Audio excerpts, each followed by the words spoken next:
bakojja batabuke bonna beemulugunye tulinga ababazze kuziika ng'okoze embaga eyo ennungi abakyala bali eri waabwe n'abaami bali eno tekuliiko ndongo olabe bakojja bwe beemulugunya nga badde ebbali beekuba obwama tulinga oba abazze kufiirwa naye abaana banaabeera batya bano balooza basiraamu bokka bakojja nga beemulugunya nga gonywezezza empeera nnene gyogenda okuyitamu abamu batuuke n'okuguvaako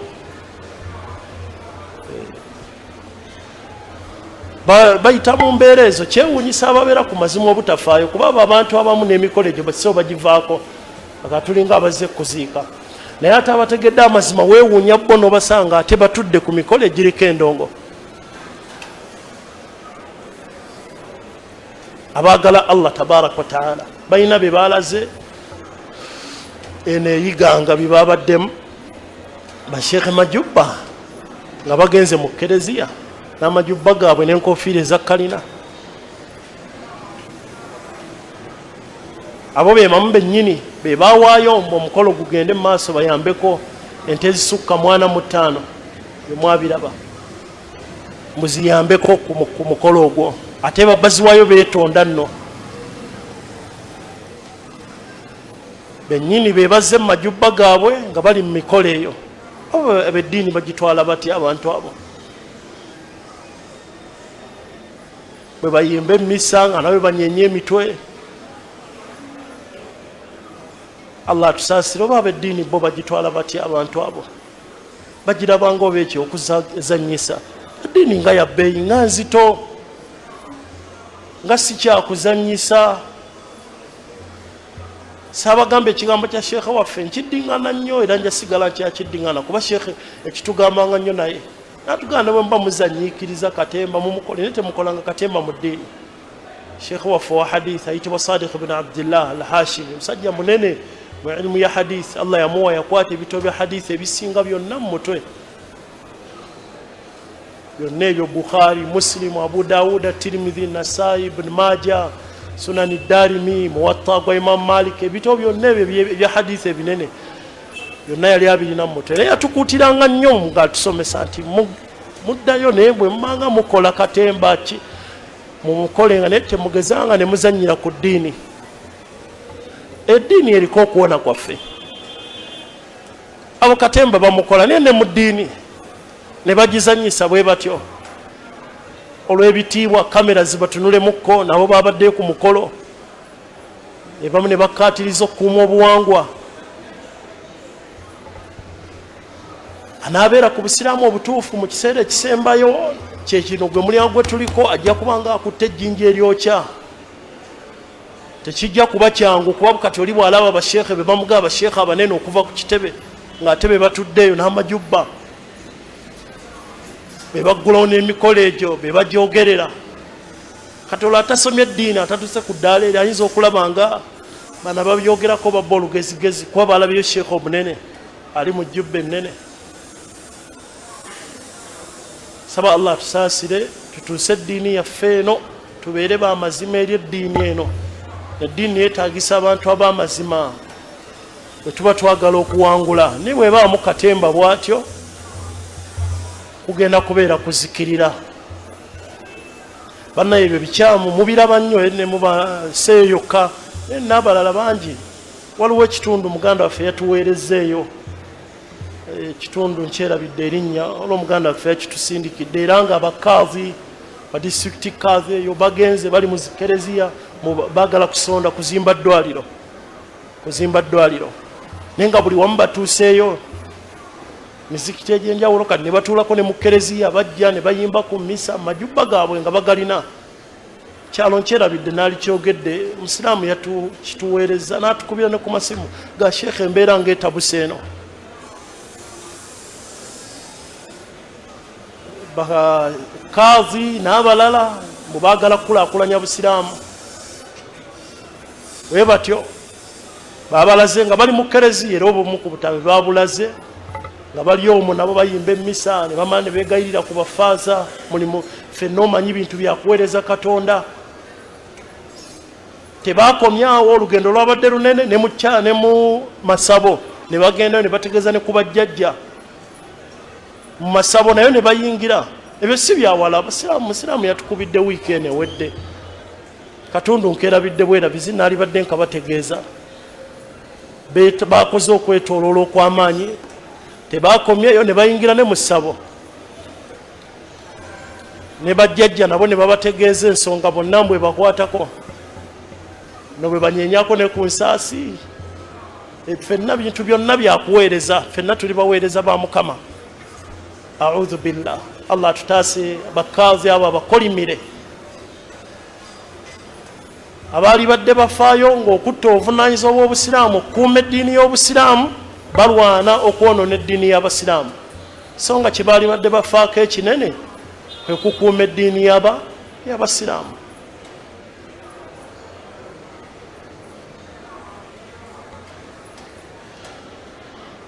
Yagamba Sheikh rahimahullah aya yaleeta esooka ku mulyango guno nga bwe kiri ekitabo kirungi kya bujulizi.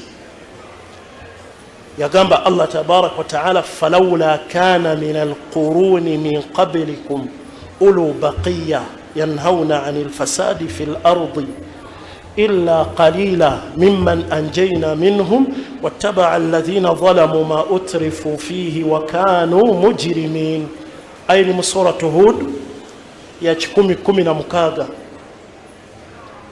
Sheikh agireese okwagala okulaga embeera ejja okubaawo nga osange ku kyalo nga kuliko abantu balondemu abali ku busiraamu obutuufu, nga balala bali katemba n'obulungi bwabo abanaabeera ku busiraamu obwo ne banyweza amazima ago. Qur'ani n'engeri gye yaboogerako ng'era etukubiriza ffenna tubeere mu bantu abo n'empeera ennene gye bagenda okufuna eri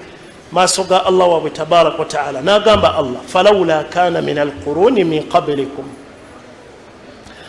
فلولا أي هلا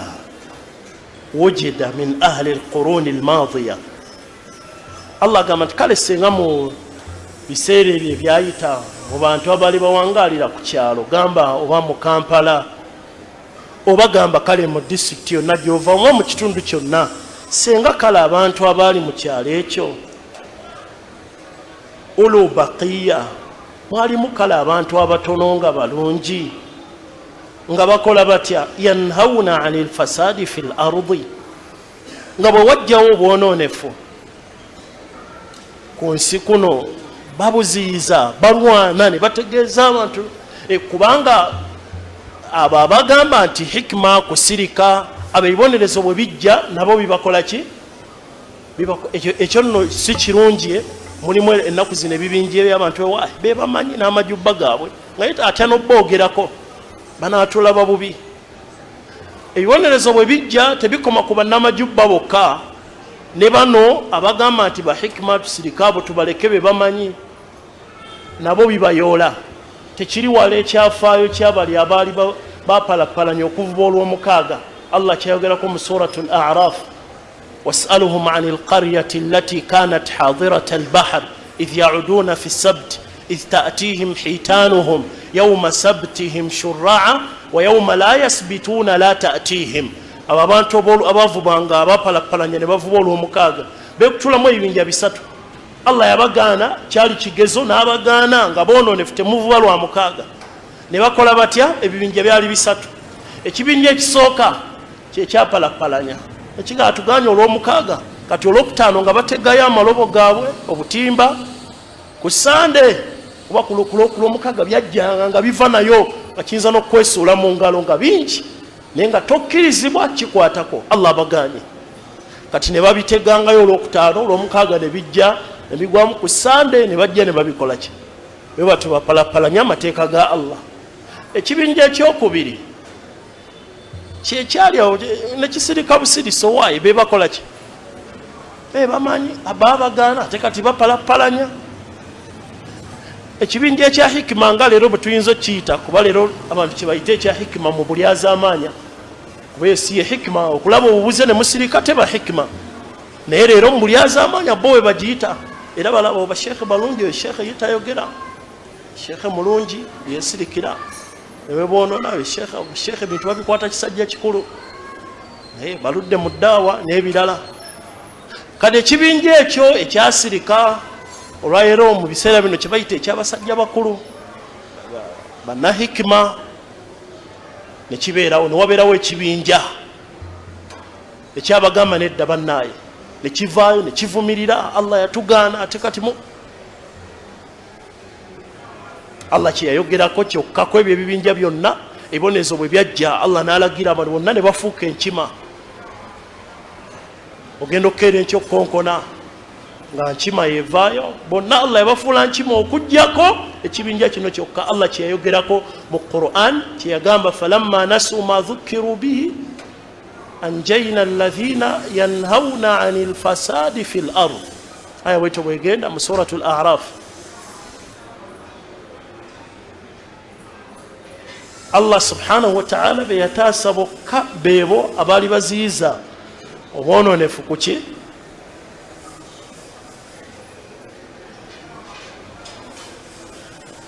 njagala kulabira ddala aya wegamba aya eri mu suratul a'raf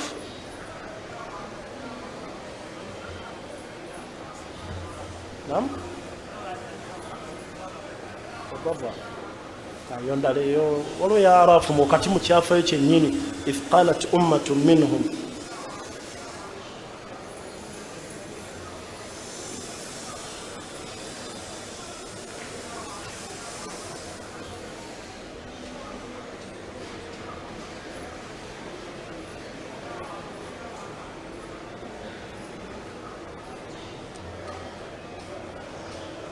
فلما عتوا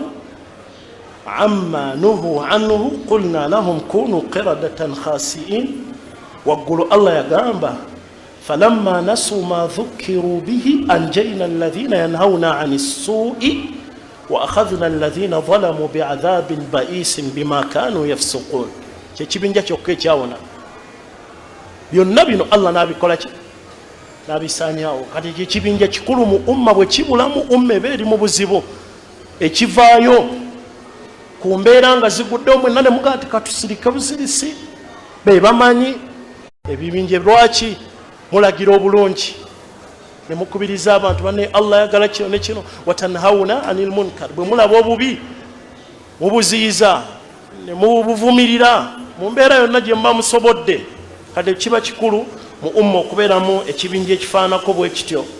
nga kizaayo obubuze kifaayo ku ddiini y'abantu tebagabuga mubaleke be bamanyi nedda balina okubeeramu abafaanako bwe bati kati Allah yagamba singa kale abantu abo falawula kana min alquruni min qablikum ulu baqiya kale singa baalinamu abantu abo abatonowe nga bakola batya yanhauna anil fasadi fil ard obwononefu bwasaasaani bo beewuunya kuba bo bakitegeera ne bamwewuunya ne bamugamba nti ajaala al alihata ilahan wahida bo bakitegeera mu Makka ne leero bangi abagamba nti babwagala nga tebabutegeeranga nga bamanyi tosobola okubeerayo eno mu byobuwangwa n'okiika ne mukola emikolo egyo gyonna nga ate neno mu busiraamu gy'oli alhaji gyali n'eri ate mikolo gy'abajjajja nayo gyali mukungu neeno gye bali abalowooza bwe batyo abo nno tebategeera ddiini kyobulaba ye Sheikh Muhammad bin Abdul Wahhab yalaba nti babi nnyo n'okusinga bali abaasooka ba Abu Jahali abo ba Abu Jahali bw'osobola owulira oli ne yeesooza ng'ate obubi bwe bunene ku bwa Abu Jahali. Abu Jahali yesigalirayo ddala obuze bwe bano bo bajja ate ne baagala okugamba nti eddiini bajjagala n'ebyobuwangwa nabyo babyagala. Wallahu almustaan. Yanhauna anil fasadi fil ard. Kyekyo ekibinja kirina okubeera mu umma senga mwekiri umma egenda kuba yeesiimye ababuulirira ku bantu ne babagamba Allah takyagala fasad obwononefu obusinga ye shiriki. Yanhauna anil fasadi fil ard. Ekyo nno kikulu daawa teri kukulagira bulagizi bantu kukola birungi. Daawa era erine mu kuziyiza abantu bolaba aboonoona daawa toga nti hikima gwe kubeerawo kwogera bwogezi bannaye musaali bannaye abatasaala mubaleke gwe yogera bwogezi kiri la waliyo ne bwe tulaba abatasaala aboonoona okubagambako tubaziyize bye balimu eno daawa ntuufu daawa y'abannabbi baserebu notabawana buwanyi mbu baserebu mu bulyazama babayita baserebu zulman wa udwanan bebakuŋŋaanya oluusi mu ziwooteeri ezennene wabakuŋŋaanye bo banjawulo tebalina kye bali abo boonoonefu era mu ddaawa entuufu bategeeza nti muli boonoonefu mu dda eri obulungi daawa si yakuwaana buwanyi kira saidi zombi erina okubaayo kino kikulaga mu aya eno yanhawuna ani lfasadi waliwo okubeerawo ekibinja bwe kiraba aboonoona naye okugamba nti tobagambako abo be batuuka okulaga bamulagako nga bali mu nkuŋŋaana ezo batudde mu abo ti bannaaye nedda Allah subhanahu wa ta'ala si bw'atyo bw'atugamba kibategeeza n'obwononefu ge mazambi okuzuula mu ddiini olina okubeerawo ekibinja bwe kiraba abantu abo abazudde mu ddiini abagizanyiramu nga abali mu shiriki kubanga okwo kuba kwonoona kasitoleeta shiriki bidaa n'ebirala Allah agamba wala tufsidu fil ardi ba'da islahiha temwonoona ku nsi eno nga temaze okulongoosebwa kati embeera eyo embiye kyova olaba ne bannabidaa bannashiriki babi nnyo bajja oluvannyuma lwakaweefuba oyo omunene nabbi gwe yakola gwejjukira nabbi bye yayitamu bamukuba ne bamugjamu n'amannyo bamuyiya omusaayi nga kaweefube weki kutereeza tawhidi kwewaza umma bidaa buli khutuba najja yenna n'amyuka amaaso wa kullu bidaatin dalal oluvannyuma lwakaweefuba oyo omunene bano bajja oluvannyuma lwe ng'avuddewo daawa ye ne bagiyiwamu bo ne badda mu bidaa ne beeyagalira omwo ne badda mu shiriki ne bakola olaba kye baabakoze ekibi nga nabbi amaze okulongoosa bye yayitamu byonna basahaba bangi abaafa ne battibwa babatta lwaki lwa daawa eno ey'amazima ya tawhidi ebaddiri baabo bafudde uhudi ahzab ne mu ntalo endala ne nabbi sallallahu alaihi wasallama byonna bye yayitamu asenguse musajja wattu laba myaka gye yalimu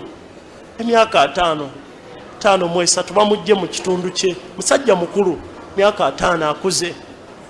bamugjeemu ne basahaba bonna balese obuntu bwabwe baalinaawo mu makka nga kulwana Allah agenda omujja mu nsi ng'eno eddiini abantu bagitegedde basahaba naye oluvannyuma lw'okulwana okwo ne basahaba gwe bayitamu obubi bw'abantu abo bo bajja oluvannyuma lwe ne bongera mu ddiini gye yasomesa n'ayita mu mbeera enzibu bo bajja oluvannyuma lwe eddiini ne bagifuula ya katemba ne bagitwala nga bwe baagadde ne batafaayo gikuuma ng'ate bwe yali afa ng'amaze osomesa n'amaanyi ago yababuulira ebigambo ebyabaleetera okukulukusa amaziga ne bwe yali abasibirira nga bambi byayiseemu abirabye binene kaweefuba oyo omunene yali atidde ne mu ntandikwa mu hadithi ya Iyadh ibn Himari al-Mujashiri n'amugamba abantu abo tebansekula omutwe ne bagukuba fayadauhu khubza ne baguleka ng'omugaati ng'atidde yaguma n'ayitamu bye yayitamu byonna amannyo bagagjeemu bwe yali afa nga anaatera okufa kyava abagamba nti bannange azzu alaiha binnawajiz eddiini mugikwase n'amannyo gano amagego muginyweze kuba bambi bye yayitamu byali binene ogituusa kimalamu amaanyi oluvannyuma lw'ebigambo ebyo n'okutukuutira okwo oli najjayo eddiini n'agizanyisa n'agifuula ya byanfuna alina byayagala okufuna okuyisaawo n'ayagala abiyisizewo mu ddiini eno ng'akola katemba muyo mu kuzuula n'ebirala mu kunoonya ssente nasalullah salama yanhawuna ani lfasadi fi lardi illa qalila mimman anjayna minhum yensonga lwaki sheekh alesi aya eno illa qalila mimman anjayna minhum Allah agamba mu aya eno singa mwalimu kale ku bantu abafaayo ku ekyo okuziyiza nga balaba embere nga Allah gakujjako baali batono Allah be yataasa ne bawangula bo Allah yabataasa mu ekyo abaana abeera abo abatono nga bafaayo ku mazima wadde nga balinga abagwira bo Allah agenda bataasa. Yensonga lwaki shekhe alese aya eno mu kifo kino mu mulyango guno ng'agenda okuleeta obujulizi obulala. Yatandika ne aya ya suratu Hud nti wano Allah alina be yataasa oluusi baba batono tebatera kuba bangi mu biseera byonna illa qalila, batera kuba batono nga bo bagamba Allah yatugamba bwati, mbaka yagamba bwati illa qalila, bebo batono nnyo nga baziyiza obukyamu balagira obulungi, bebo Allah bagenda okutaasa. illa qalila mimman anjayna minhum.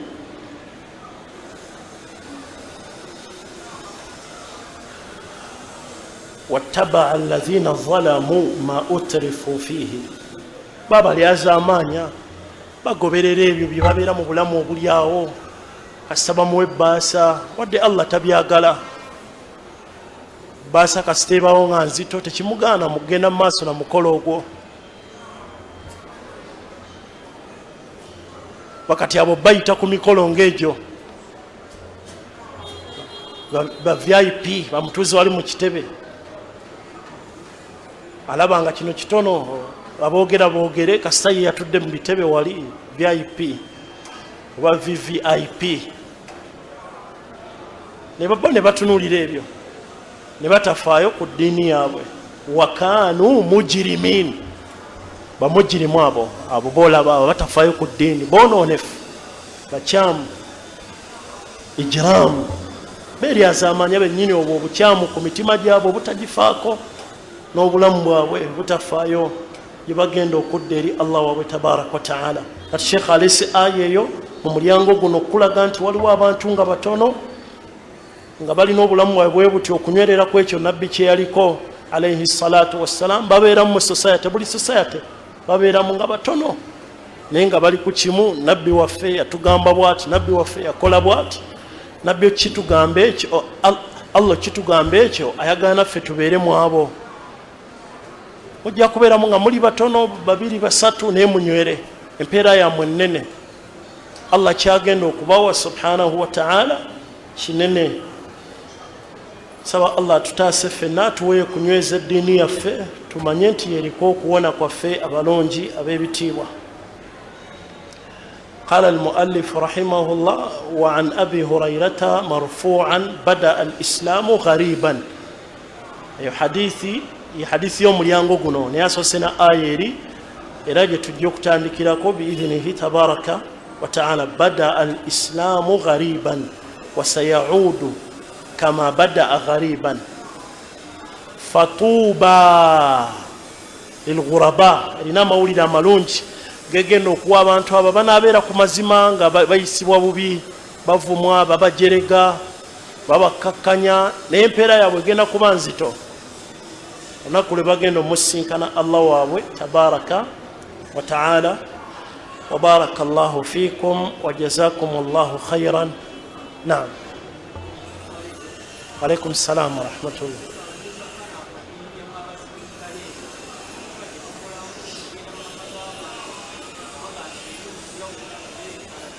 Ekibinja nga kyo kibinja kikyamu,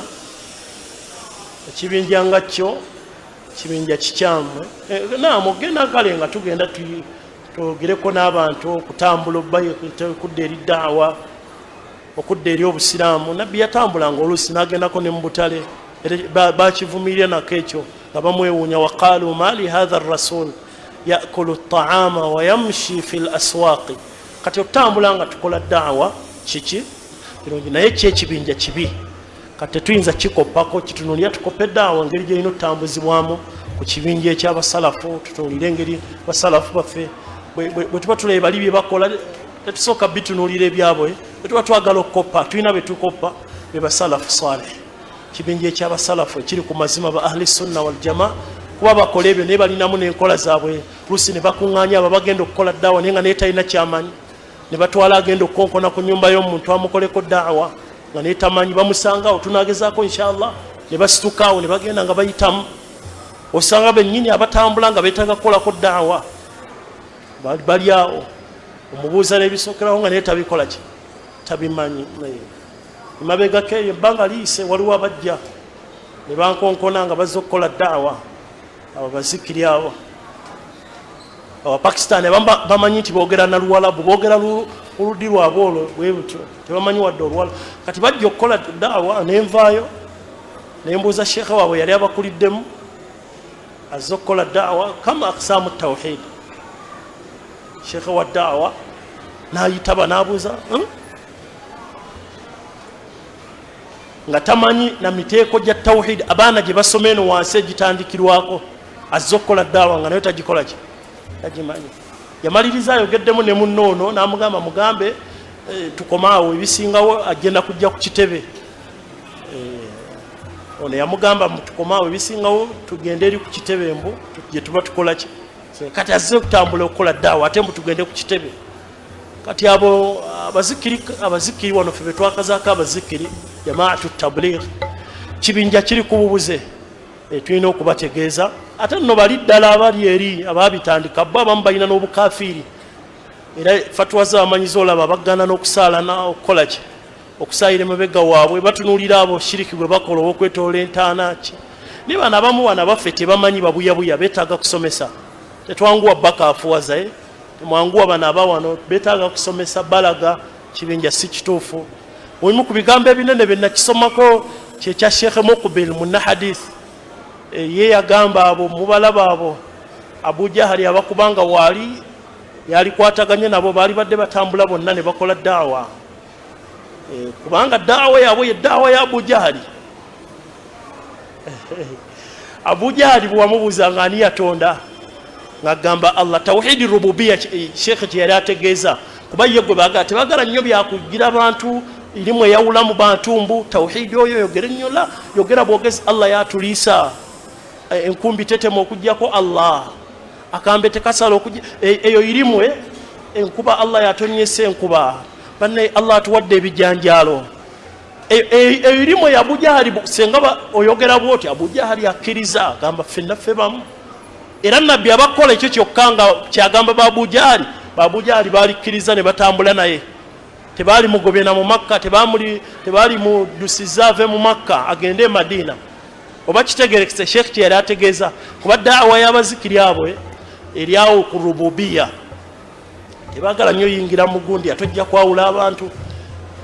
era buli muntu daawa ye bw'ebeera ng'eri ku tawhidi rububiyya yekka aba alina akamogo mu tawhidi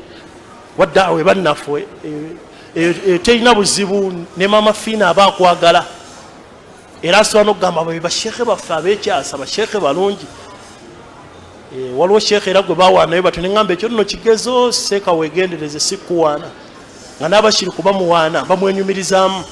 be bashekhe abalungi ng'omushiriku akwenyumirizaamu atya kuba daawa entuufu erina okunyiga omushiriku aligaweesa n'awulira nga aggwawo Mama Fiina n'awulira nga akutuka naye koowulira nga ne Mama Fiina akwebaza aligaweesa ng'omanya nti gwe bibi daawa ya tawhid abashiriku terina kubaleka kyekimu erina banyenyo bajjayo gye bakola ki kati oluusi ate daawa yaabo akuba nti kale bano abawano tetusobola nnyo bafaananyiza ddala nga bali naye nabo beetaaga obbasika tubakoleko daawa tubage ekkubo muliveeko mudde ku kkubo lye yaliko nabbi waffe alaihi salatu wassalaamu leme genda mu bukubokubo ng'ate ekkubo eddungi likola ki weeriri ki ekibatwala mu mugenda okusenaasena eyo muno mwagala mazzi ne mugenda ne musena mu siweji ng'ate fresh water weeri wano ya sunna za nabbi Qur'an nga nabbi bwe yagitulekako weeri ki ekiba kibatwala eno n'eno kyekya nti bo kye baakola ab'ebingi be byabula byalekawo amazzi amalungi fresh water ne bagenda ne batandika okugenda eyo mu bidiba gye basena wansi mu siweji bebo bannabida bannabburuda gye basena kuba sunna weeziri baalirabye nabbi yakolanga atya lunaku lwe yazaalibwa bwe lwatuuka sunna zikulaga bye yakolanga bazirekawo ne balekawo oluzzi olwo olulungi olw'amazzi ago agawoomerera ne bagenda ne basena mu bidiba abaana mwe boonoona abaana mwe bawugira ne balekawo amazzi amalungi era abo boolaba abo ne kunaku lw'enkomerero tebajja kunywa ku mazzi gali nabbi ajja kuba alindiridde bannasunna abanyweza enkola ye wali nga babawa amazzi awo hawuth